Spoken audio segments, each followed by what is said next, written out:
Good evening students. जैसा कि कल हम लोगों ने जो मोलैलिटी कंसेप्ट में जो दो प्रॉब्लम दिए थे, उन प्रॉब्लम को सॉल्व करेंगे आज हम। एक्चुअली कुछ नेटवर्क प्रॉब्लम होने के कारण आज मैं 12th क्लास का वीडियो अपलोड नहीं कर पाया, लेकिन उम्मीद है शाम तक मैं जो बाकी के जो टॉपिक हैं, नॉर्मेलिटीज़, मोलैलिटी, इन सब का जो वीडियो होगा मैं शाम तक अपलोड कर दूंगा।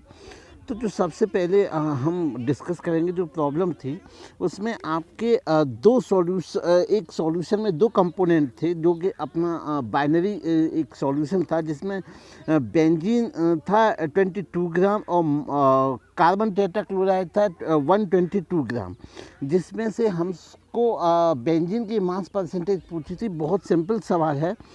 तो अगर खासकर जिन बच्चों को कल समझ में नहीं आया वो ध्यान से देखेंगे।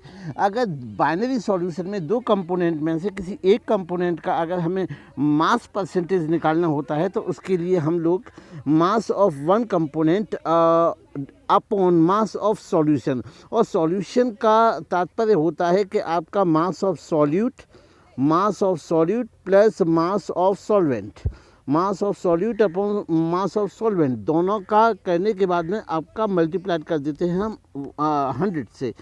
तो कल की जो प्रॉब्लम थी उसमें आपका जो मास था वो आपका दे रखा था 22 ग्राम मास, और आपका मास ऑफ कार्बन टेट्राक्लोराइड दे रखा था आपका 122 ग्राम।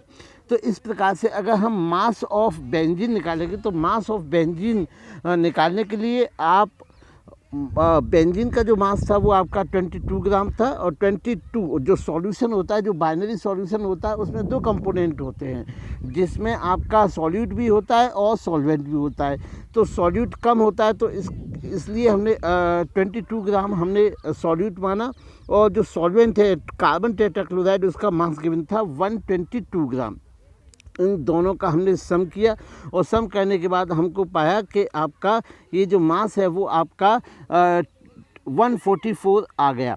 तो तो हम लोग इसका 22 मल्टीप्लाइड विद 22 अपॉन 144, इसको हम सॉल्व करेंगे और मल्टीप्लाइड कर देंगे यहाँ पर 100 से। यहाँ पर हम 100 से मल्टीप्लाई करेंगे, तो 100 से मल्टीप्लाई करने के बाद हमारी जो मास परसेंटेज आएगी, मास परसेंटेज इस प्रकार से 22 अपॉन 144 मल्टीप्लाइड विद 100, इस प्रकार से अगर हम सॉल्व करेंगे, तो सॉल्व करने के बाद जो हमारा आंसर आएगा वो आएगा आपका 15.28%। और 15 कुछ मेरे पास बच्चों ने जो आंसर मेंशन किए उसमें हेमलता के आंसर बिल्कुल सही आया है। तो अगर जो बाइनरी सॉल्यूशन है, तो binary solution mass of benzene निकालने के बाद अगर हम दूसरे कंपोनेंट जो कि आपका कार्बन टेट्राक्लोराइड है का अगर हम मास परसेंटेज निकालेंगे, तो चूंकि हम जानते बेटा कि जो परसेंटेज होता है वो 100 से होता है।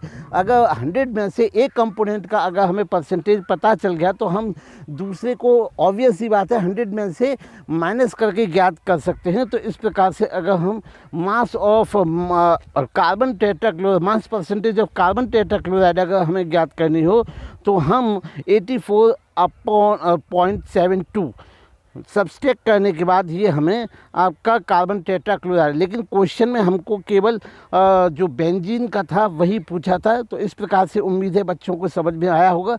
अगर किसी भी प्रकार की कोई दिक्कत है तो कल फिर से आप कमेंट बॉक्स में कमेंट करें कहाँ, तो फिर मैं अगले जो वीडियो होगा उसमें सुधार का प्रयास करूँगा, वो आपको और ज़्यादा डिटेल में समझाने का प्रयास करूँगा। वैसे उम्मीद है आप लोगों को समझ में आ गया होगा।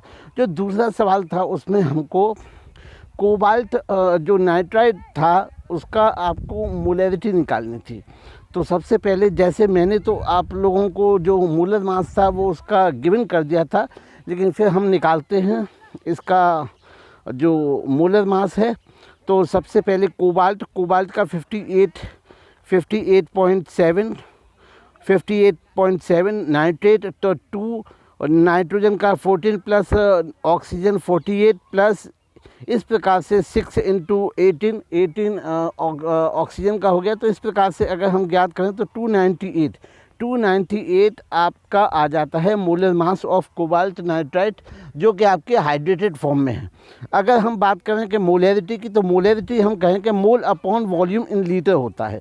तो अगर हम कोबाल्ट नाइट्राइट के अगर हम मोल निकालेंगे तो मोल इज़ इक्वल्स टू होता है आपका वेट अपॉन मॉलिक्यूलर वेट। तो आपका वेट आ गया आपका 30 डिवाइडेड बाई 291। इस प्रकार से अगर हम डिवाइड देंगे तो डिवाइड देने के बाद हमारा ये 0.103 आपके नंबर्स ऑफ मोल आ जाएंगे। अगर नंबर्स ऑफ मोल और चूंकि जो सवाल है, सवाल में आपका वॉल्यूम दे रखा है, तो volume of the solution is given 4.34। So we will have to find out the molarity. So molarity is equals to mole upon volume in liter.